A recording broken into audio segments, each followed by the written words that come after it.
खबर रोहतक से है। रोहतक के हिमानी मर्डर केस से जुड़ी बड़ी खबर निकलकर सामने आई है। हत्याकांड का सीसीटीवी फुटेज सामने आया है। सूटकेस में शव लेकर जाते हुए आरोपी को देखा गया। आरोपी सचिन देखा गया।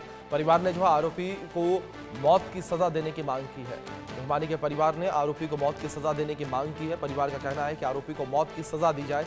ये तस्वीर आपकी स्क्रीन पर देख सकते हैं किस तरीके से तस्वीर निकलकर सामने आई है। सीसीटीवी कैमरे में ये तस्वीर कैद हो गई है और आरोपी इसी काले सूटकेस में जो है वो हिमानी के शव को भर कर ले गया और सड़क किनारे उसमें फेंक दिया। इसके बाद पुलिस को ये शव मिलता है, जिसके बाद पूरे मामले को लेकर जांच पड़ताल की जाती है। पता चलता है कि ये हिमानी है जो कि कांग्रेस की नेत्री हैं, जिनको लेकर फिर जांच पड़ताल शुरू की जाती है। फिर सचिन जो है वो पुलिस की रडार पर आता है। सचिन की गिरफ्तारी होती है, जिससे पूछताछ की जाती है। तस्वीरें देख सकते हैं, दो तस्वीरें आपके स्क्रीन पर चल रही हैं, जहां एक और सीसीटीवी कैमरे की फुटेज है और ये काफ़ी अहम फुटेज है। ये फुटेज जो है ये साबित करती है, ये क्लियर करती है कहीं ना कहीं कि सचिन ही आरोपी है, सचिन ने ही हिमानी की हत्या की है।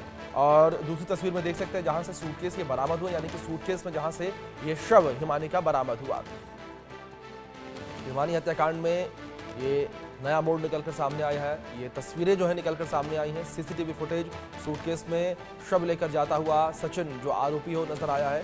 और सचिन ये वही आरोपी है जिससे लेकर कहा जा रहा था कि हिमानी और सचिन एक दूसरे को डेट कर रहे थे। हिमानी का बॉयफ्रेंड था सचिन और ब्लैकमेलिंग से तंग आकर उसने हिमानी की हत्या कर दी थी। दूसरी ओर परिवार ने कहा कि सचिन उनकी बेटी का बॉयफ्रेंड नहीं था। ये दोनों एक दूसरे को डेट नहीं कर रहे थे, क्योंकि परिवार का कहना है कि उनकी बेटी यानी कि हिमानी जो है उन्हें सब कुछ बताया करती थी और कभी भी सचिन के बारे में कुछ उन्हें बताया नहीं था। तो ऐसे में सचिन जो है उनकी बेटी को डेट नहीं कर रहा था और सचिन ने ब्लैकमेलिंग का आरोप लगाया। सचिन ने कहा कि मुझे ब्लैकमेल किया जा रहा था हिमानी की ओर से और तंग आकर सचिन ने हिमानी की हत्या कर दी। ये बड़ी खबर जो इस बीच निकलकर सामने आ रही है, तस्वीरें भी जो है इस बीच सामने आई हैं। तस्वीरों में देख सकते हैं किस तरीके से सूटकेस में शव भरकर लेकर जाता हुआ सचिन नजर आ रहा है।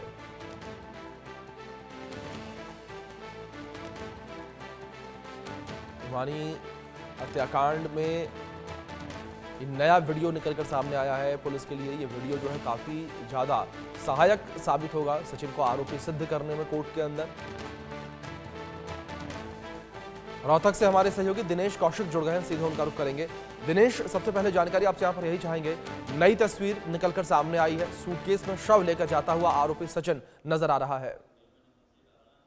बिल्कुल, देखिए जो शख्स सूटकेस में एक युवती का शव लेकर जा रहा है, आप देख सकते हैं बिल्कुल बेखौफ होकर जा रहा है। उसे लगता है कि कोई उसे देख नहीं रहा, लेकिन सीसीटीवी कैमरे की नजर में वो आता है और आसानी से पकड़ा जाता है। पुलिस ने ये एंगल भी एक बनाया था और पुलिस ने सीसीटीवी कैमरे की भी जांच की थी, तब पाया कि आरोपी सचिन ही है जो आसानी से हिमानी के शव को लेकर जाता है। दरअसल हुआ यूं कि 27 फरवरी को हिमानी और सचिन दोनों साथ रहे हिमानी के घर पे और 28 फरवरी को सुबह 10-11 बजे के आसपास हिमानी का झगड़ा हो गया और सचिन ने जो है मोबाइल वायर की जो मोबाइल चार्जर की जो वायर है उससे हिमानी का गला दबाकर उसकी हत्या कर दी।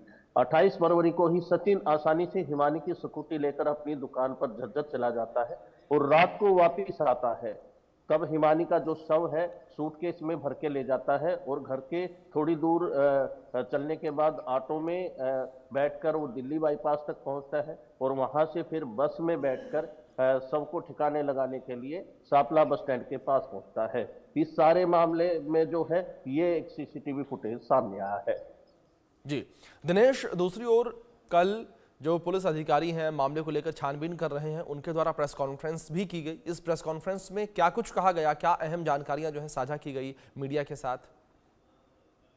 देखिए, इस सारे मामले में काफी प्रेशर पुलिस पर आ गया था, जहां पर जी। विपक्ष का प्रेशर यानी कांग्रेस का प्रेशर तो था ही था, जो सरकार है उसका भी प्रेशर आ गया था। तो आनंद फानंद में पुलिस ने जो है ये प्रेस कॉन्फ्रेंस की और सिर्फ इतना ही बताया है कि जो हिमानी की जो हत्या है वो सचिन ने की है। इसके आगे पुलिस कुछ भी नहीं बता पाई, ना हत्या के कारण बता पाई है और ना ही ये बता पाई है कि क्या जी। हिमानी सचिन को ब्लैकमेल करती थी, जिस तरह की चर्चाएं मीडिया में चल रही थी, इस सारी बातों पर पुलिस ने कोई पर्दा नहीं उठाया है। हालांकि पुलिस ने आरोपी को अदालत में पेश किया था और 7 दिन के रिमांड की मांग की थी, लेकिन 3 दिन का ही रिमांड जो है मिल जी पाया है और पुलिस बिल्कुल अधिकारियों ने कहा कि इस बिल्कुल रिमांड के दौरान जो है पूछताछ की जाएगी। बिल्कुल बिल्कुल दिनेश, जाहिर तौर पर दिनेश मैं आपका रुख एक बार फिर से करूंगा, लेकिन इस बीच हिमानी के परिवार का यानी कि उनके माता जी का क्या कुछ कहना है, आप सुनिए।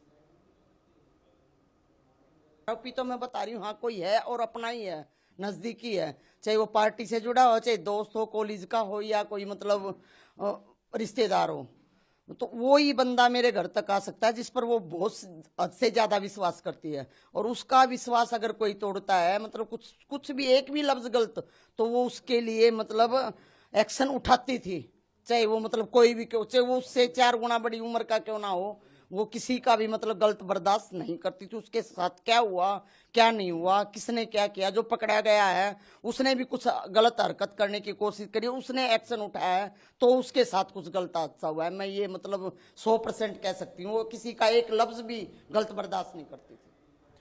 दिनेश, जहां एक और कहा जा रहा है कि हिमानी और जो सचिन है वो एक दूसरे को डेट कर रहे थे, लेकिन जो हिमानी की मां है उनका कहना है सीधे तौर पर कि हिमानी किसी को भी डेट नहीं कर रही थी, सचिन हिमानी का बॉयफ्रेंड नहीं था। बिल्कुल, देखिए पुलिस ने भी ऐसा ही बताया है कि पिछले 1.5 साल से दोनों जो है सोशल मीडिया पर जो है बातें करते थे और सोशल मीडिया के माध्यम से ही एक दूसरे को जानते थे। और सचिन की बात करें तो सचिन ने लगभग 10 साल पहले एक युवती के साथ लव मैरिज की थी, जिसके चलते पूरा गांव सचिन के खिलाफ हो गया था। और उसी कड़ी में जो है सचिन जो है थोड़ा सा परेशान रहता था, दिमागी तौर पर भी परेशान रहता था। और जिस दिन ये घटनाक्रम हुआ यानी 27 फरवरी को सचिन की जो वाइफ है वो किसी कारण अपने मायके चली गई थी, इसलिए सचिन घर पे अकेला था और सचिन ने जो है हिमानी के पास आने का प्लान बनाया और इस सारे घटनाक्रम की जो कड़ियां है वो पुलिस ने खोली है। लेकिन पुलिस जो जी है जो अंदरूनी जो जानकारी है उसको साझा नहीं कर रही है। पुलिस का कहना है कि ये जांच का विषय है और ये जो है मीडिया के साथ साझा नहीं की जा सकती। लेकिन जो रिमांड के दौरान जैसे जैसे जो तस्वीरें साफ होती जाएंगी वो बिल्कुल बता दिया जाएगा। बिल्कुल दिनेश, ये देखना बड़ा दिलचस्प रहेगा कि इस जांच में क्या कुछ निकलकर सामने आता है और कौन सच कह रहा है, कौन झूठ कह रहा है, वो तस्वीरें भी साफ होती नजर आएंगी।